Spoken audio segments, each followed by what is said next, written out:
Something was draining animals dry, no blood left, no signs of struggle, and no one knew what was doing it. Until people started whispering one terrifying name, Chupacabra.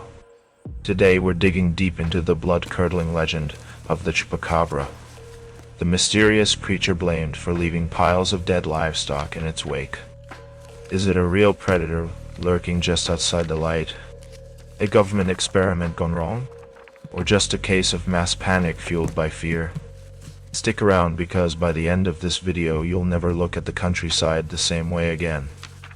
Alright, let's rewind to where all the madness started. It's 1995. We're in Puerto Rico. Reports start pouring in about something weird happening to livestock: goats, chickens, even cattle. Farmers are waking up to find their animals dead. But not in the normal way. No blood left. No real wounds except for 2 or 3 small puncture marks. No footprints, no signs of a struggle. Just dead. Drained dry. Pretty soon, people started giving this unknown predator a name. El Chupacabra, which means the goat sucker in Spanish. And let's be real, it's a super creepy name. Now, the descriptions of the creature at first were just as weird as the deaths. About 3 to 4 feet tall. Grayish-green skin, scaly like a lizard. Big red glowing eyes. Long spines or quills running down its back. Walked on 2 legs, kind of like a kangaroo mixed with a reptile. Straight up nightmare fuel.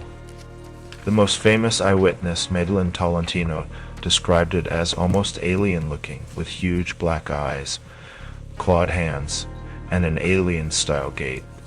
And just like that, the legend exploded. Within months, sightings weren't just in Puerto Rico anymore. Reports came in from Mexico, Chile, Brazil, and even the southern United States, like Texas and Florida. Everywhere it went, the story was the same. Dead animals. No blood. No tracks. Total confusion and fear. It was like a horror movie playing out in real life. But here's the thing.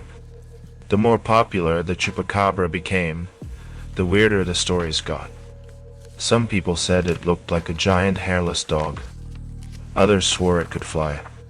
A few even thought it was an escaped alien, or the result of secret military experiments. At some point, nobody could even agree on what the Chupacabra looked like anymore. Was it a lizard monster? A mutant dog? An alien visitor? It made the whole mystery even harder to pin down. And if you can't figure out what you're looking for, how can you ever know if it's real? Alright, let's break it down. There are basically 2 major theories about the Chupacabra, depending on which version you believe. Theory 1. The alien monster. This theory sticks closer to the original Puerto Rican sightings, the reptilian creature with spines. Some people think it's a real cryptid, a creature that science hasn't officially discovered yet. Others go even deeper and tie it to UFOs. 1995 was the same time that The X-Files was blowing up on TV. Alien abduction stories were everywhere. People were already primed to think aliens whenever something weird happened. It's not hard to imagine a creature like the Chupacabra fitting perfectly into that alien panic. But there's one big problem. No one's ever caught one. No real photos. No bodies. Nothing that you could actually bring to a lab and say, see? Proof. Just a lot of eyewitness accounts which, let's be honest, are super unreliable when people are scared. Theory 2.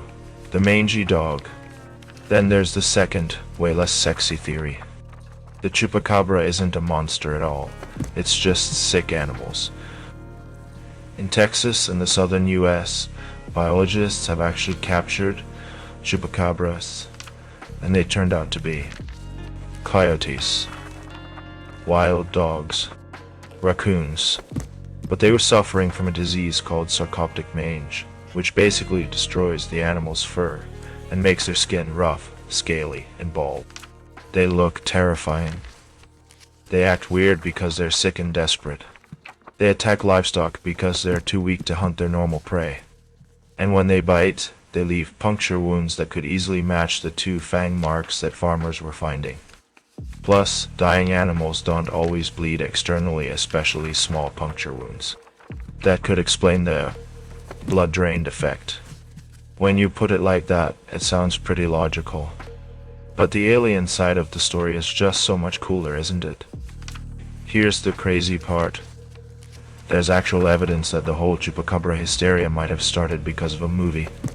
Remember Madeline Tolentino, the first major eyewitness in Puerto Rico?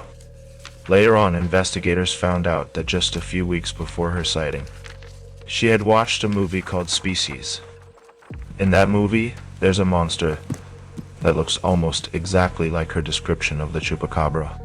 Big black eyes, spines on the back, alien appearance. It's not hard to imagine that already living in a place where people were on edge seeing a scary movie could plant the seeds for a real-life sighting. Kind of like when you watch a horror movie and every creak in your house suddenly sounds like a monster creeping down the hallway. Psychologists call this priming, when what you see or hear influences how you interpret the world around you. So maybe the original Chupacabra was part real fear, part Hollywood imagination.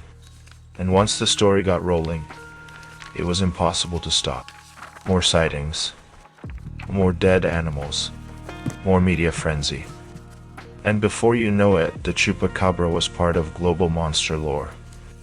Even today, people swear they've seen it. And who knows, maybe not all of them are wrong. So here's the deal. The Chupacabra might not be a blood-sucking alien monster after all. It might be a mangy coyote limping around, desperate for food. It might be mass hysteria fueled by scary movies and urban legends. It might be that deep-rooted human fear that there are predators just outside the light, waiting for a weak moment. But even if science says myth busted, the Chupacabra still holds a special place in our nightmares. Because deep down, we like the idea that there are still mysteries out there. That the woods, the deserts, the lonely farms might still hide creatures science hasn't cataloged yet. And maybe, just maybe, one night, under the stars, you'll hear the rustle of something moving where nothing should be. And you'll wonder if the Chupacabra is more real than we thought. If you're brave enough for more creatures that go bump in the night, smash that next video before it sneaks up on you.